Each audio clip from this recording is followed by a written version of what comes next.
In this video, I want to talk about dividing with fractions. But the good news is I'm not going to go into how to calculate it, any of that keep, change, or however you calculate fraction division.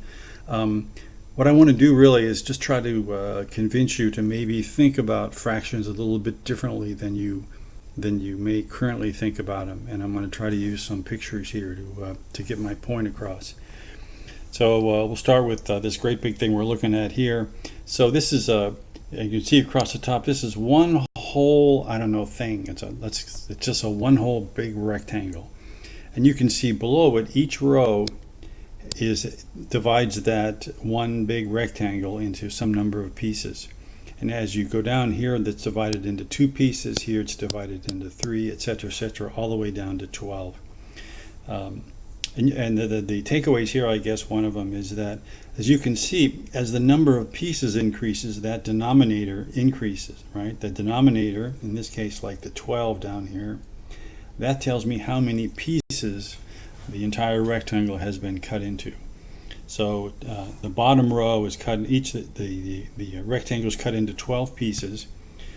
Compare that against the second row where they're cut into 2 pieces, right? The pieces are a lot smaller and there are a lot of them. So the bigger that bottom number gets, the smaller the part of the whole rectangle is.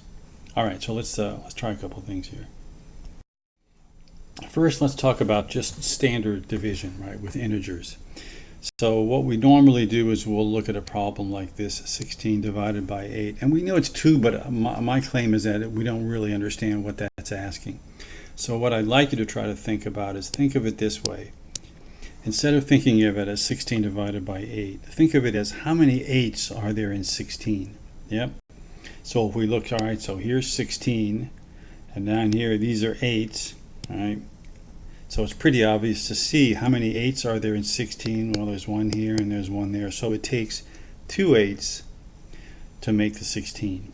Pretty straightforward, I hope. But this way of thinking about it, that's a way of phrasing it, that's what I'm after here.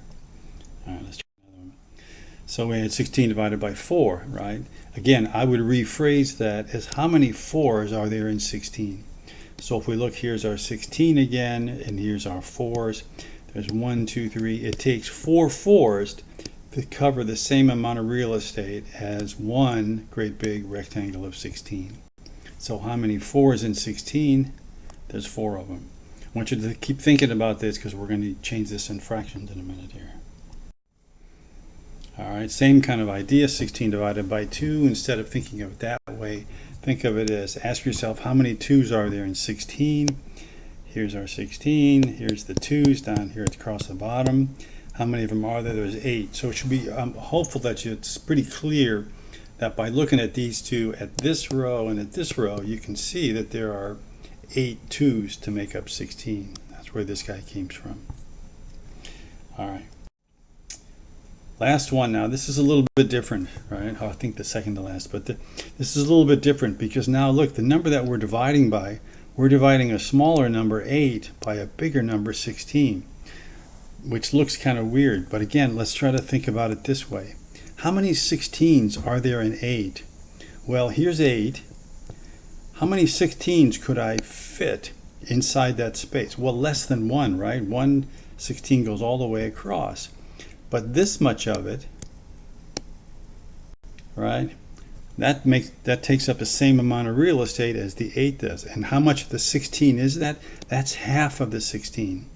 So how many 16s are there in 8? Well, there's not a full one. There's only half of a 16 that'll fit into 8. So 8 divided by 16 is 1/2. That's a little bit more difficult than the other ones. Yeah? How about this one? 4 divided by 16. A similar kind of problem where I'm dividing by a larger number. But if we think about it, how many 16s are there in 4? Well, I know it's going to be less than 1 as soon as I think of that way. And here's the picture of it. Here's my 16. Here's a 4, right? How many of these fit into here?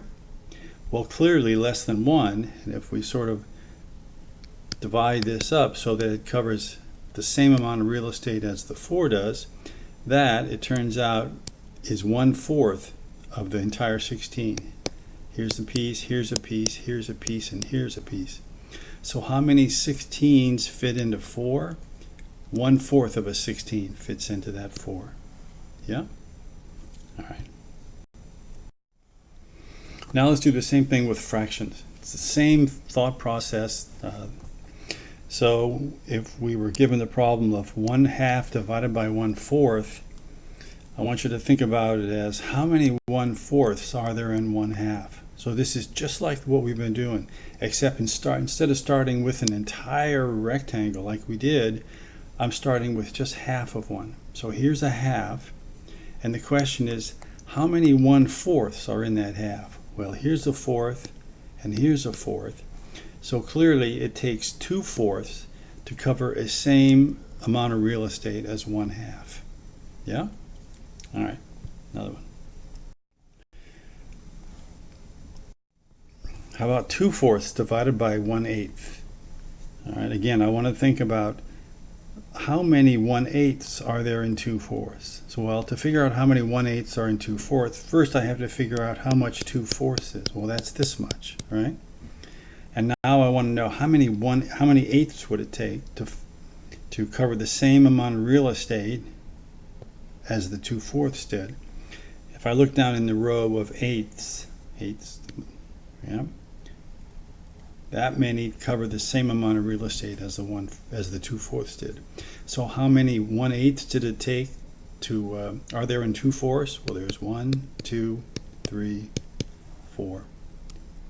There are 4 1/8ths in 2/4.